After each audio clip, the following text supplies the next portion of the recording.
بسم اللہ الرحمن الرحیم۔ مکافات عمل کی کوئی خاص شکل نہیں ہوتی، یہ بالکل ویسے ہی واپس آتی ہے جیسے آپ نے کسی کے ساتھ کیا ہوتا ہے۔ بہن بھائیوں کا حق کھا کر کتے بلے اور پرندوں کو کھانا ڈالنے سے معافی نہیں ملتی۔ بے شک رب ہمت سے زیادہ دکھ نہیں دیتا، دکھ بڑا ہو تو ہمت بھی بڑھا دیتا ہے۔ اچھا انسان بننے کے لیے آپ کو خود کوشش کرنی پڑتی ہے، جبکہ برا انسان بننے کے لیے معاشرے کے تمام قوانین آپ کا ساتھ دیتے ہیں۔ سجدوں میں گرنے سے پہلے ان لوگوں کو گلے لگائیں جو آپ کی وجہ سے اذیت میں مبتلا ہیں، دل آزاری ہے، انہیں معاف نہیں ہوتے۔ انسان کو کوئی چیز اتنا نہیں بدلتی جتنا اس کے دل پہ گزری ہوئی تکلیف اسے بدل دیتی ہے، اور تکلیف بھی وہ جو اس نے انتہائی جھیلی ہوتی ہے۔ بولنے والے یہ کب سوچ کر بولتے ہیں کہ ان کے چند الفاظ کسی کی عزت کی دھجیاں اڑا دیتے ہیں یا کسی سے اس کی زندگی کا مان چھین لیتے ہیں۔ جس دن تمہیں یہ معلوم ہو جائے کہ جو کام تمہاری مرضی سے نہیں ہوتے وہ تمہارے لیے کتنے بہتر ہوتے ہیں، اس دن تمہاری بے سکونی ختم ہو جائے گی۔ جتنے ہم دکھنے ملنے پر چیخ اٹھتے ہیں، اتنا ہی شکر ہم اس رب کی ذات کی دی گئی نعمتوں پر کرنے لگ جائیں تو ہمیں زندگی میں کبھی اللہ سے شکوہ کرنے کی ضرورت نہیں پڑے گی۔ اپنوں سے اختلاف بے شک رکھیں، لیکن اسی میدان میں اپنوں کو ہرانے کے لیے دشمن کی صف میں کھڑے رہنا بےغیرتی اور بیوقوفی اور منافقت ہے۔ ضرورت سب کو ہوتی ہے، مگر محبت سب کو نہیں ہوتی۔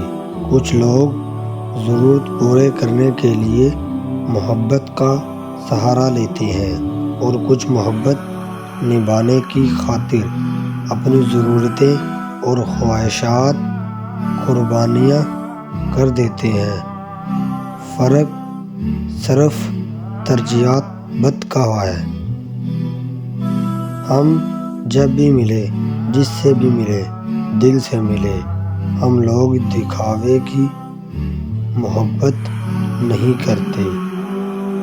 زندگی بہت چھوٹی سی ہے، کوشش کریں کہ کسی کا مان، اعتبار اور یقین نہ ٹوٹنے پائے۔ وقت تو گزر ہی جاتا ہے، لیکن دی ہوئی تلخیوں کے نقشے ہمیشہ باقی رہ جاتے ہیں۔ اور پتہ ہے، جو جتنا قرآن پڑھتا جاتا ہے، اللہ اسے اس کے لیے اتنی ہی آسانیاں کرتا جاتا ہے۔ اللہ کہتا ہے کہ اسے سمجھانا اللہ ہی کے ذمہ ہے، پھر کیسی پریشانی، کیسے وسوسے، تم بس قرآن پڑھو، بار بار پڑھو، پڑھتے جاؤ، یہاں تک کہ شیطان بھاگ جائے۔ اسے بتا دو کہ اس کی ساری کوشش خاک میں ملنے والی ہے۔ اسے بتا دو کہ خاک آگ کو بجھانے کا ہنر جانتی ہے۔ اللہ کو پسند ہے تمہارا گفتگو کرنا، اس سے مانگنا اور اپنی چاہت کا بتانا۔ اسے فرق نہیں پڑتا تم کس غرض سے اس کے ہاں ہاتھ پھیلاتے ہو، وہ تو ہر حال میں عطا کر کے خوش ہوتا ہے۔ تم مانگنے والے تو بنو، وہ ضرور دے گا۔ ہم چاہتے ہیں جو برا کرے یا جو برا ہو، اس کے ساتھ اس سے بھی زیادہ برا ہو، بس ایک سی خواہش کی وجہ سے ہم اس برے انسان سے بھی زیادہ برے بن جاتے ہیں۔ اس کو معاف کر کے معاملہ اللہ پاک پہ چھوڑیں، یہی سزا اس کے لیے کافی ہے۔ ہماری دنیا کے مسائل اتنے زیادہ نہیں ہیں جتنے طنز، سوال، دل دکھانے والے تبصرے ہیں۔ اگر صرف زبان روک لی جائے تو لوگوں کے دلوں کی تکلیف کم ہو جائے گی اور بہت سے دلوں کو سکون ملے گا۔ زندگی میں ہمیشہ وہ لوگ پرسکون رہتے ہیں جو پورا نہ ہونے والی خواہشوں سے زیادہ ان نعمتوں پر شکر کرتے ہیں جو انہیں اللہ تعالیٰ نے عطا کی ہیں۔ ہر رشتہ کہیں نہ کہیں مان توڑ دیتا ہے اور ہر تعلق کبھی نہ کبھی بھرم کھو دیتا ہے۔ یہ صرف اللہ کریم کی ذات ہے جس کا آسرا ہمیشہ قائم رہتا ہے۔ سب کچھ پاس ہو کر بھی اگر بے سکونی ہے تو سمجھ لو تمہارا دل دنیاوی چیزیں نہیں چاہتا بلکہ وہ اللہ سے جڑنے کے لیے تڑپ رہا ہے۔ خود کو اللہ سے جوڑ لو، ہمیشہ کا سکون تمہارا مقدر بن جائے گا انشاءاللہ۔ یا اللہ تیرا شکر ہے ہر ایک نعمت کے لیے۔ اللہ تجھ سے جڑی ہوئی ہر رشتے کو اپنے حفظ و امان میں رکھے، آمین یا رب العالمین۔ یہ زندگی آزمائشوں کا سمندر ہے، کسی سے لے کر آزمایا جاتا ہے تو کسی کو بے تحاشا دے کر آزمایا ہی تو جا رہا ہے۔ بس کہیں صبر تو کہیں شکر کی آزمائش ہے، مگر مجھے لگتا ہے صبر اور شکر لازم ہے۔ جہاں شکر ہو وہاں صبر بھی ہوتا ہے، اسی طرح جہاں صبر آ جائے وہاں شکر بھی آ جاتا ہے۔ بے شک دنیا میں اگر کسی چیز کو پہلی فرصت میں رکھنا ضروری ہے تو وہ آپ کا ذہنی سکون ہے۔ باقی سب چیزیں عارضی ہیں۔ بے شک سب سے پہلے ذہنی سکون ہونا چاہیے۔ میں نے کبھی ایسے شخص نہیں دیکھا جس نے کسی کو رلایا ہو اور خود رویا نہ ہو، کبھی سکون سے جی پایا ہو۔ جو رلائے گا وہ روئے گا، جو خوشیاں بانٹے گا وہ خوشیاں پائے گا، سکون پائے گا، اور جو دھوکہ دے گا وہ جرمانے سمیت دھوکہ ہی واپسی پائے گا۔ زندگی منافقت عمل ہے میری جان، سوچ سمجھ کر بانٹے، اللہ تعالیٰ کے حکم سے واپسی ہوگا۔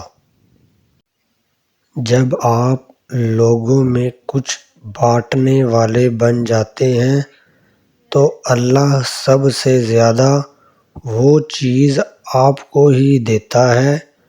اب آپ پر ہے، چاہے آپ خیریت بانٹے یا شر خوشیاں بانٹے یا نفرتیں محبتیں بانٹے، یا بغض بے سکونی بانٹے، یا راحتیں۔ اللہ کا وعدہ ہے جو خرچ کریں گے وہ لوٹ کر ضرور آئے گا۔ اب خرچ صرف مال نہیں ہوتا، وقت بھی ہوتا ہے، جذبات بھی ہوتے ہیں، صلاحیتیں بھی ہوتی ہیں، علم بھی ہوتا ہے۔ انسان کو کبھی بھی اپنے مخلص پازیٹیو ہمدرد ہونے پر افسوس نہیں کرنا چاہیے۔ ان سب خوبیوں کا صلہ اسے اگلے جہاں میں ملنا ہے۔ ان اوصاف پر خود پر فخر بھی نہیں کرنا چاہیے، بلکہ الحمدللہ کہنا چاہیے کہ ہم بہترین خوبیوں کے مالک ہیں۔ انسان رشتے بدلتا ہے، دوست بدلتا ہے، پھر بھی وہ پریشان کیوں رہتا ہے؟ کیونکہ وہ خود کو نہیں بدلتا۔ اس لیے تو مرزا غالب نے کہا تھا، عمر بھر غالب یہی بھول کرتا رہا، دھول چہرے پر تھی اور صاف آئینہ کرتا رہا۔ بظاہر دکھائی دینے والا نقصان کسی بڑے فائدے کا عکس ہوتا ہے۔ ہر نقصان، تکلیف، اذیت اور دکھ کسی نہ کسی انعام کی پیش بندی ہوتی ہے۔ ہمارے دین نے کہا ہے کہ ایک کانٹا بھی چبھتا ہے تو اس کے بدلے میں گناہ جڑتے ہیں، نیکیاں لکھ دی جاتی ہیں۔ یعنی ہر دو طرح سے تکلیف پر فائدہ ہے، یا گناہ جڑ جائیں گے یا نیکی لکھ دی جائے گی، یا دونوں ہی کام ہوں گے، تو خسارہ کیا ہے؟ ہر خسارہ بڑے فائدے کی طرف اشارہ ہے۔ ہر بیمار اللہ کی رحمت کے قریب ہے، ہر طلبگار رب کی مدد کے کنارے پر ہے، ہر مصیبت زد پریشان حال اللہ کی توجہ کا مستحق ہے، اور حالات جو مصیبت بنے ہوئے ہیں وہ اللہ کی رحمت کو جوش دلاتے ہیں۔ ہر اذیت اللہ کے فضل کو پکارتی ہے۔ سونے سے پہلے ایک ایسا گناہ یا بری عادت سوچ لیں جو کل پورا دن آپ نے نہیں کرنا۔ روزانہ رات کو ایک گناہ چھوڑ دینے کا ٹاسک رکھ کر پورا دن اس پر عمل کرنا آپ کو بہت سارے گناہوں سے بچا لے گا۔ انشاءاللہ کوئی بھی ہر کام ایک دم نہیں کر سکتا، قطرہ قطرہ ہی مل کر سمندر بنا کرتا ہے۔ تو آج سے شروع کریں اور ہر روز ایک گناہ یا بری عادت چھوڑ دیں۔ ہر روزانہ چھوڑ پائیں تو ایک ہفتے میں ایک بری عادت یا گناہ ضرور چھوڑیں۔ یا جو سانسیں چل رہی ہیں غنیمت ہیں، نہ جانے کب موت آ جائے۔ مایوس ہونا چھوڑ دیں اور خود کو زیادہ پریشان کرنا بھی بند کریں۔ بس آپ اپنی طرف سے پوری کوشش کرتے ہیں، اپنے ارادے نیک رکھیں۔ آپ کا یہ سفر آپ کو تھکا بھی سکتا ہے، اور آپ کو پریشان بھی کر سکتا ہی ہے، لیکن پھر آہستہ آہستہ آپ کو چیزوں کی سمجھ آنا شروع ہو جائے گی اور آپ اپنی منزل کو پا لیں گے۔ یاد رکھیں، آپ کی زندگی بہت عمدہ ہے اور آپ بھی عظیم ہیں۔ آپ فی الحال جن چیزوں کا تجربہ کر رہے ہیں وہ صرف آپ کو زندگی کی اگلی سطح پر لے جا رہی ہے۔ آپ بڑھ رہے ہیں، آپ بہتر بنتے جا رہے ہیں۔ اپنے ارادوں کو مخلص رکھیں، محنت کریں اور اللہ آپ کو ایسے راستے اور موقع بھی فراہم کرے گا جن کے بارے میں آپ کبھی سوچ بھی نہیں سکتے کہ وہ آپ میں بھی موجود ہیں۔ جب آپ لوگوں میں کچھ بانٹنے والے بن جاتے ہیں تو اللہ سب سے زیادہ وہ چیزیں آپ کو ہی دیتا ہے۔ اب آپ پر ہے، چاہے آپ خیرات بانٹیں یا شر خوشیاں بانٹیں یا نفرتیں محبتیں یا بغض بے سکونی بانٹیں یا راحتیں۔ اللہ کا وعدہ ہے جو خرچ کریں گے وہ لوٹ کر ضرور آئے گا۔ اب خرچ صرف مال نہیں ہوتا، وقت بھی ہوتا ہے، جذبات بھی ہوتے ہیں، صلاحیتیں بھی ہوتی ہیں، علم بھی ہوتا ہے۔ زندگی خوشی یا غم؟ زندگی خوشیوں کا ساغر ہے نہ غم کا دریا۔ ایسا شخص ڈھونڈنے سے بھی نہ ملے گا جسے زندگی میں کبھی معمولی سی بھی تکلیف نہ پہنچی ہو، اور نہ ہی ایسا کوئی ملے گا جس نے پریشانی اور غم کے سوا کچھ نہ دیکھا ہو۔ زندگی خوشی اور غم کے مجموعے سے ترتیب پاتی ہے اور بندہ مومن خوشی کو شکر کے ساتھ زینت دیتا ہے اور غم کو صبر کے ساتھ زائل کرتا ہے، اور خدا کا قرب اور رضا اور جنت بشارت کا تو مائل کے لیے صبر کو نہایت خوشنما بنا دیتی ہے۔ غم زندگی کا لازم حصہ ہے۔ قید حیات بند غم اصل میں دونوں ایک ہیں۔ موت سے پہلے آدمی غم سے نجات پائے کیوں؟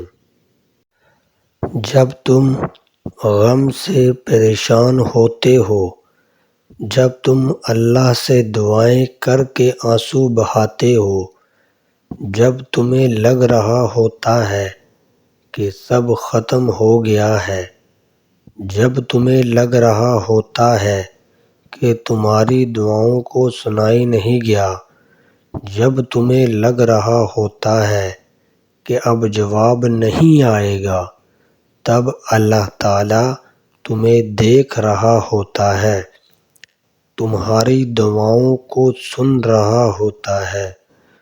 وہ مسکراتے ہوں گے تمہیں دعا مانگتا دیکھ کے کہ میرے بندے مجھ پہ کتنا پیار سے بلا رہے ہیں، کتنی محبت سے دعائیں مانگ رہے ہیں۔ اور اگر تمہیں پتہ لگ جائے نا کہ اللہ تعالیٰ نے تمہارے لیے کیا اجر رکھا ہے، تو تمہیں کسی چیز کا غم نہیں ہوگا، تمہیں آزمائش چھوٹنے لگنے لگے گی اور اللہ کی محبت غالب آ جائے گی۔ مگر ہر چیز کا ایک وقت اللہ تعالیٰ نے مقرر کر دیا ہے۔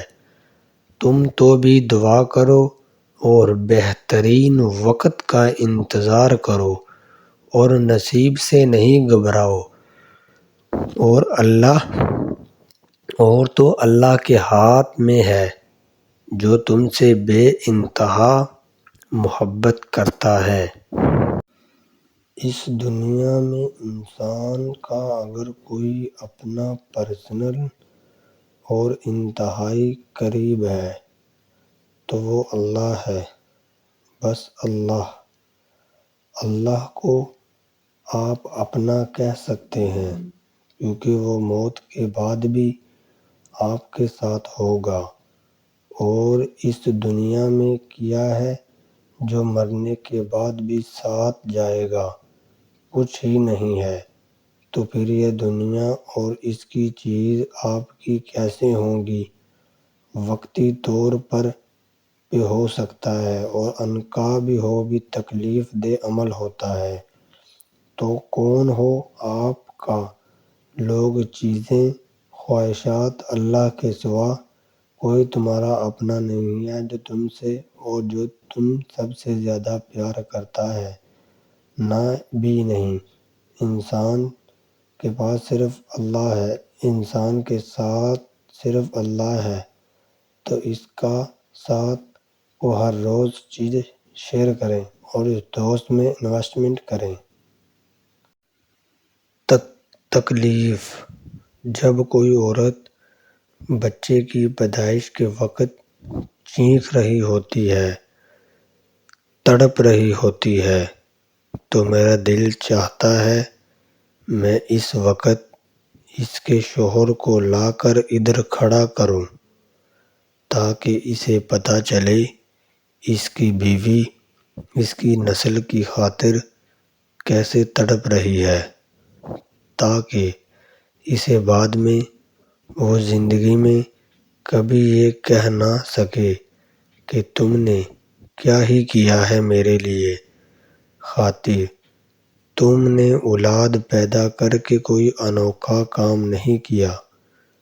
کبھی اسے گھر سے نکال دینے یا طلاق دینے، ایک پل میں نہ کہہ دینے سے اس کی ماں باپ کو لے جاؤ اپنی بیٹی کو، کاش یار ایک پل میں عورت کو ایک کوڑے کا کر دینے والے مرد بھی اس تکلیف کا اندازہ کر سکیں جو 20 ہڈیوں کے ساتھ ٹوٹنے کے برابر ہوتی ہے۔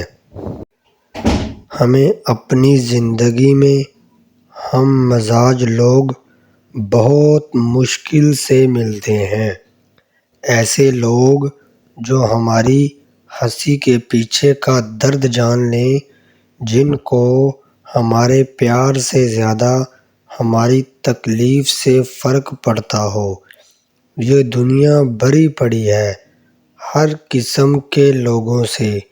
کچھ لوگ ایسے ہوتے ہیں جو آپ کی تکلیف جان کر بھی انجان بنتے ہیں، اور کچھ لوگ جب آپ کی تکلیف جان لیں تو پھر زندگی کی دھوپ چھاؤں میں بھی آپ کے ساتھ کھڑے رہتے ہیں، لیکن ایسے لوگ نصیب سے ہی ملا کرتے ہیں۔ اس لیے میں سوچتا ہوں کہ جیسے ہم ایسے لوگوں کا ساتھ چاہتے ہیں، ویسے ہی کیوں دوسرا بھی منتظر ہوگا؟